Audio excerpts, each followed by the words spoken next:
I continue to get asked about the Casedemic, so let me explain. Here we see many European countries and they're all pretty much the same. Community immunity and the passing of the susceptible, like all viruses in history, has caused the death rate to come right down. Back here there was an epidemic with high death rates, sadly, of susceptible people. And now there is no epidemic by any reasonable definition because the death rates and ICU are right down. Here's Sweden intensive care loading. They only reached around 60% of capacity, and that was in the epidemic. But now there's no epidemic and there's only 32 ICU beds in the whole of Sweden, 10.5 million people. And they had no lockdown, no masks, and they're kind of just completely back to normal here. But if you kept testing with PCR tests, as is happening all around Europe, you'd get a casedemic and you could create a panic. I'll just show you a few countries and finish with that. Here's Spain. So we've recently, in the last month or two, got hyper testing and lots of so-called cases, positive PCRs. But the deaths are gone. In fact, they disappeared pretty much in May.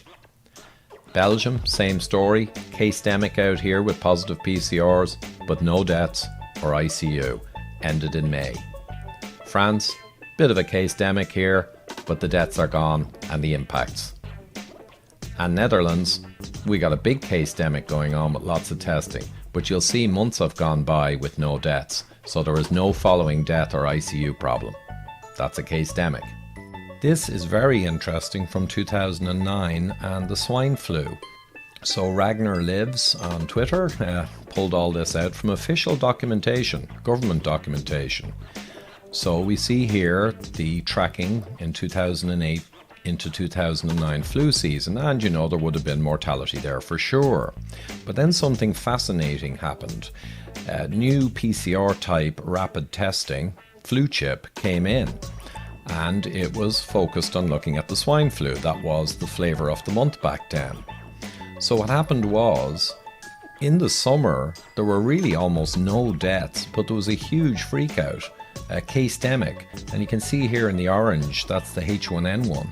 And there was an enormous panic because all these cases were being seen mounting and mounting, but they were primarily driven by, of course, PCR type testing.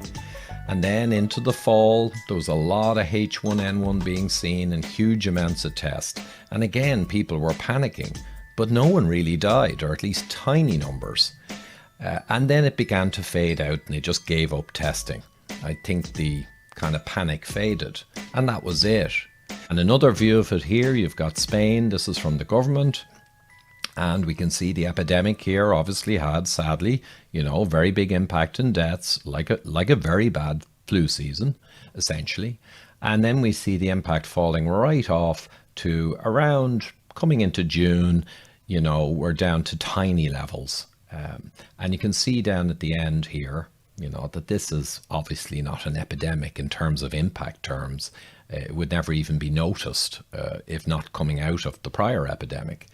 And if you keep testing out here, as I've said, you create a casedemic. So in the winter, there will be more susceptible people built up. There will be some impacts for sure, though many of the susceptible will have sadly passed this year already in March and April. But in any case, now you understand casedemics.